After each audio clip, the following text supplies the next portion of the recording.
காலையிலேயே இந்த கோடையின் தாக்கத்தை நாம் குறைத்து கொள்ள வேண்டும். மிகச்சிறந்த உணவு கோடை காலத்தில் நம் அனைவருக்கும் எது என்றால் பழைய சாதம் அல்லது நீராகாரம். நீராகாரம், நீர் ஆகாரம். ஆகாரம் உணவு, நீரே உணவாக இருப்பது நீர் ஆகாரம்.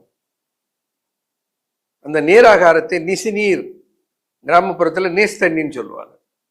நிசி என்பது நீசை என்று நீண்டு விட்டது. நீஸ் தண்ணி குடித்தேன்.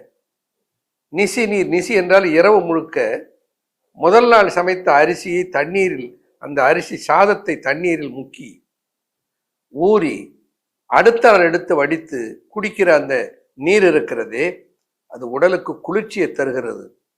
குளிர்ச்சியை மட்டும் தரவில்லை, நம்முடைய குடலில் இருக்கிற பயோட்டா என்று சொல்லுகிற புரோபயாட்டா என்று சொல்வார்கள், நன்மை பயக்கிற நுண்ணுயிர்கள். குடல்ல நன்மை பயக்கிற நுண்ணுயிர்களும் இருக்கின்றன, தீமை பயக்கிற நுண்ணுயிர்களும் இருக்கின்றன. அவைகளுக்கு இடையிலே இருக்கிற விகிதாச்சாரம், நுண்ணுயிர்களுடைய விகிதாச்சாரம் கூடுதலாக இருந்தால் நாம் ஆரோக்கியமாக இருக்கிறோம். இதுதான் ரகசியம்.